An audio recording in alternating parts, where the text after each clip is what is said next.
വെക്കേഷനൊക്കെ അല്ലേ, അപ്പോൾ എങ്ങനെ പോയാലും ഒരു കറക്കം ആർക്കായാലും വേണമല്ലോ. അപ്പോൾ ഞങ്ങളും കറങ്ങാൻ വേണ്ടി പോയതാണ്. ഞങ്ങൾ ആദ്യം തന്നെ സ്റ്റുഡിയോ കയറി, കാരണം അമ്മയ്ക്കൊരു ഡ്രസ്സ് റിട്ടേൺ ചെയ്യേണ്ടായിരുന്നു. അപ്പോഴാണ് ഇവർ വന്നപ്പോൾ എനിക്കൊരു 3 ഡ്രസ്സ് എടുത്ത് തന്നു കേട്ടോ. ഈ ഫ്രോക്കും പിന്നെ എനിക്ക് ഏറ്റവും ഇഷ്ടപ്പെട്ട ഇതാണ്, ഈ ബോഡിക്കോണാണ്. നല്ല രസമുണ്ടായിരുന്നു, എനിക്ക് നല്ല ഇഷ്ടപ്പെട്ടതാണ്. പിന്നെ അമ്മനെ ഒരു പ്രാങ്ക് ചെയ്തു, പ്രാങ്കല്ല വെറുതെ കളിപ്പിച്ച ഫോട്ടോ എടുക്കാൻ വീഡിയോ എടുത്തു. അത് കഴിഞ്ഞ് ഞങ്ങൾ നേരെ വിട്ടു സിറ്റി ബാഗ് ഹൗസിലേക്ക്. എൻ്റെ ബാഗൊക്കെ നേരത്തെ വാങ്ങിച്ചു വയ്ക്കാമെന്ന് പറഞ്ഞ് പോയതാണ്.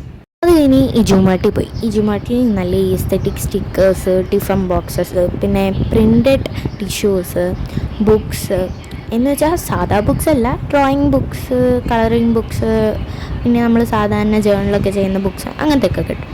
പിന്നെ സ്റ്റോറി ബുക്സും ഉണ്ട് അവിടെ, നല്ലതാണ് അവിടെ പോകുന്നത്. പിന്നെ ഞങ്ങൾ കയറി വന്നപ്പോൾ ശ്രദ്ധിച്ച് നല്ല ബാഗൊക്കെ ഉണ്ടായിരുന്നു കേട്ടോ. നമ്മളിവിടെ വന്നത് ലഞ്ച് ബോക്സും ഒരു വാട്ടർ ബോട്ടിലും എടുക്കാൻ വേണ്ടിയിട്ടാണ്. പിന്നെ ഇവിടെ വന്നാൽ വെറുതെ ഇരിക്കുന്ന പരിപാടി എനിക്കില്ലാത്തതിനും എന്തെങ്കിലുമൊക്കെ നോണ്ടണമല്ലോ, അങ്ങനെ നോണ്ടിയതാണ്. പിന്നെ ഇതൊക്കെയാണ് പ്ലാന്റ് പോട്ട്സ് ഉണ്ട്, ഫോട്ടോ ഫ്രെയിംസ്, അങ്ങനത്തെ നല്ല നല്ല സാധനങ്ങളൊക്കെ ഉണ്ട് കേട്ടോ ഇവിടെ. അതും നല്ല ക്യൂട്ട് ആൻഡ് ഈസ്തറ്റിക് ആയിട്ടുള്ളത്. പിന്നെ അമ്മ കേക്ക് ഉണ്ടാക്കുന്ന ആളായത് കാരണം അമ്മയ്ക്ക് ഉപകാരമാണ് ഈ കട, കാരണം അമ്മയ്ക്ക് വേണ്ടെന്നും ഇവിടെ കിട്ടും. പിന്നെ എന്തായാലും വന്നാലേ ഏതെങ്കിലുമൊക്കെ ബുക്ക് ചെറുതായിട്ടൊന്ന് വായിച്ചിട്ട് പോകാമെന്ന് വിചാരിച്ച് വായിച്ചു. അങ്ങനെ ഈ 2 സാധനമാണ് കേട്ടോ ഞാൻ എടുത്തത്. എന്തായാലും എങ്ങനെ വന്നാലും എങ്ങനെ പോയാലും നമ്മൾ കറക്കും. അപ്പോൾ 2 സാധനങ്ങൾ കറക്കിയിട്ട് പോകാമെന്ന് വിചാരിച്ച് 2 സാധനങ്ങൾ കറക്കി. അത് കഴിഞ്ഞ് ഒരു റൈഡിന് പോകാമെന്ന് വിചാരിച്ച് കടേൻ്റെ ഉള്ളിൽ കൂടെ കേട്ടോ. അങ്ങനെ ഞാൻ കടേൻ്റെ ഉള്ളിൽ കൂടെ റൈഡിന് പോയിക്കൊണ്ടിരിക്കുകയാണ് ഗൈസ്.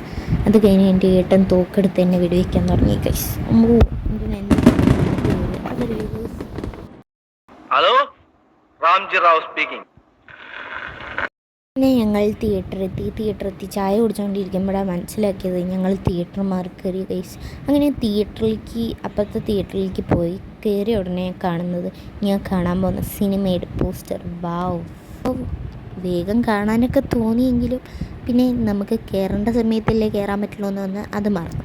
അങ്ങനെ ഞങ്ങൾ തിയേറ്ററിൽ ഇരുന്നു ഗൈസ്.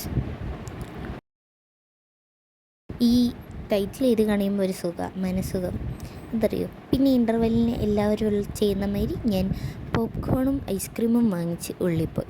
അങ്ങനെ ഞങ്ങൾ സിനിമയൊക്കെ കഴിഞ്ഞ് DHNL ഫുഡ് അടിക്കാൻ വേണ്ടി പോയിട്ട് അങ്ങനെ ഞങ്ങൾ എങ്ങനെ പോയി സ്റ്റെപ്പ് കയറുന്നതിനെക്കാട്ടി നല്ലതല്ലേ ലിഫ്റ്റിൽ പോകണമെന്ന് വെച്ച് ലിഫ്റ്റിൽ പോകാൻ നിന്നതാണ്.